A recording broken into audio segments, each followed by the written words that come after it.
प्रधानमंत्री नरेंद्र मोदी नमामि गंगे योजना के अंतर्गत ऋषिकेश क्षेत्र में बने 3 एसटीपी का आज वीडियो कॉन्फ्रेंसिंग के माध्यम से उद्घाटन करेंगे।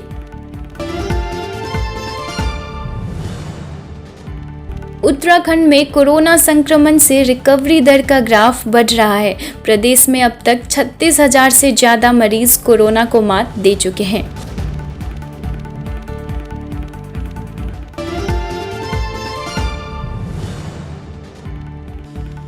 अनलॉक 5 के तहत राजधानी देहरादून की सड़कों पर फराटा भर रही सिटी बसों के अलावा ऑटो, विक्रम, ई रिक्शा तक समेत सार्वजनिक वाहन अब पूरी यात्रा क्षमता के साथ संचालित किए जा सकेंगे। उत्तराखंड के पौड़ी और उधम सिंह नगर के करीब 50 गांवों में स्वामित्व कार्ड की पायलट परियोजना लागू है। प्रदेश में 650 लोगों को स्वामित्व कार्ड के लिए कुछ दिन और इंतजार करना होगा। प्रधानमंत्री नरेंद्र मोदी अब यह कार्ड 11 अक्टूबर को बांटेंगे।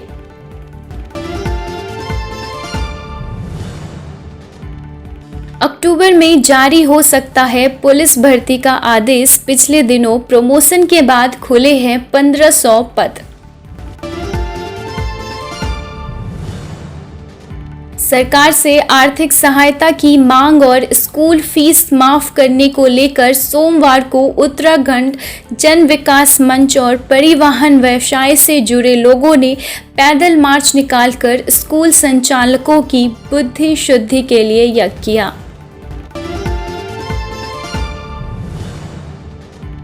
पूर्व केंद्रीय मंत्री साध्वी उमा भारती को सोमवार को एम्स ऋषिकेश में भर्ती किया गया है। बताया गया है कि उन्हें बीते दिन बुखार की शिकायत थी। उन्हें एम्स के प्राइवेट वार्ड में भर्ती किया गया है। इस दौरान उनका कोविड सैंपल भी लिया गया।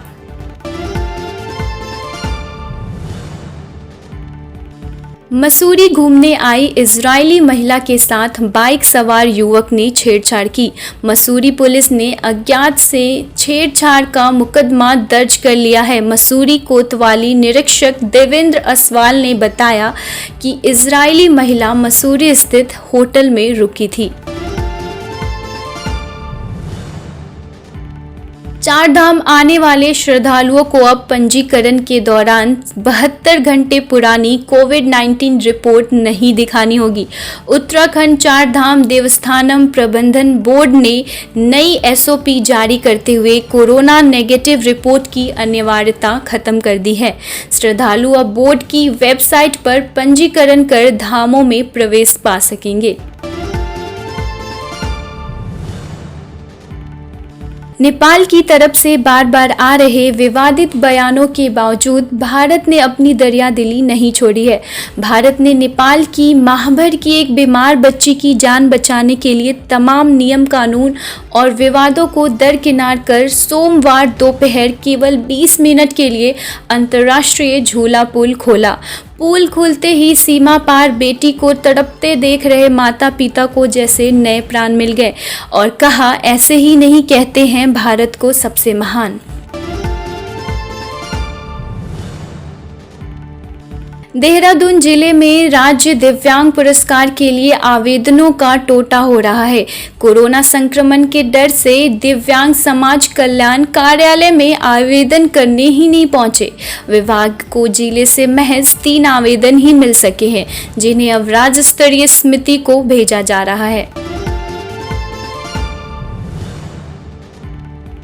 बदलती संस्कृति के बीच अब पहाड़ों में भी प्री वेडिंग शूट का क्रेज बढ़ने लगा है। अक्टूबर माह में शादी के बंधन में बंधने जा रहे जोड़ों के लिए टिहरी झील प्री वेडिंग की फोटो शूट करने के लिए बेहतरीन लोकेशन बनकर उभर रही है। लॉकडाउन के बाद 22 सितंबर से टिहरी झील में बोटिंग गतिविधियां शुरू होने के साथ ही बोट व्यवसाय से जुड़े लोगों को प्री वेडिंग की बुकिंग मिलनी शुरू हो गई है। मुख्यमंत्री त्रिवेंद्र सिंह रावत ने कहा कि उत्तराखंड में फिल्म सिटी के लिए सरकार जमीन तलाश रही है। प्रयास किए जा रहे हैं कि एयरपोर्ट से कम दूरी पर जमीन मिल जाए। यह बात सोमवार को सीएम त्रिवेंद्र सिंह रावत ने अपने आवास में फिल्म अभिनेत्री भाग्यश्री एवं उनके पति से भेंट करने के दौरान कही।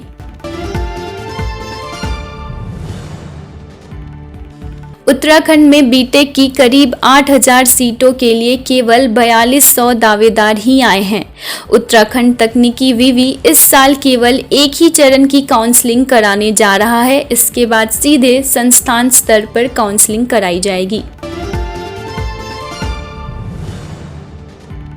कोरोना संक्रमण को देखते हुए बंद किया गया गांधी पार्क इस सप्ताह पब्लिक के लिए खुल जाएगा। हालांकि शुरुआत में रोजाना कुछ घंटे पार्क सुबह खोला जाएगा। इसके बाद शाम को भी खोलने की तैयारी है। इस दौरान लोगों को मास्क लगाने के साथ ही सोशल डिस्टेंसिंग का पालन करना होगा। देहरादून क्षेत्र के लोगों ने भगवानपुर के निकट टोल प्लाजा पर टैक्स वसूली का विरोध करते हुए मंगलवार को विरोध प्रदर्शन किया।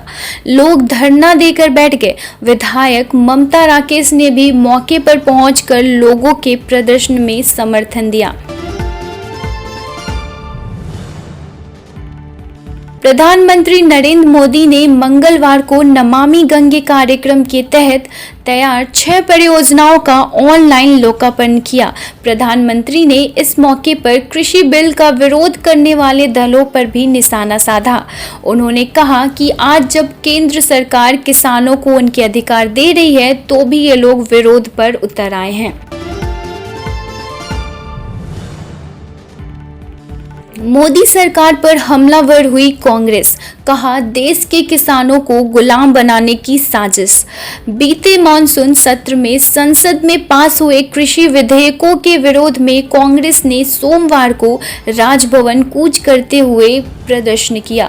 इस दौरान प्रदेश कांग्रेस कमेटी के अध्यक्ष प्रीतम सिंह ने केंद्र की मोदी सरकार को किसान विरोधी करार देते हुए कहा कि तीनों कृषि विधेयक देश के 65 करोड़ किसानों को गुलाम बनाने की साजिश है।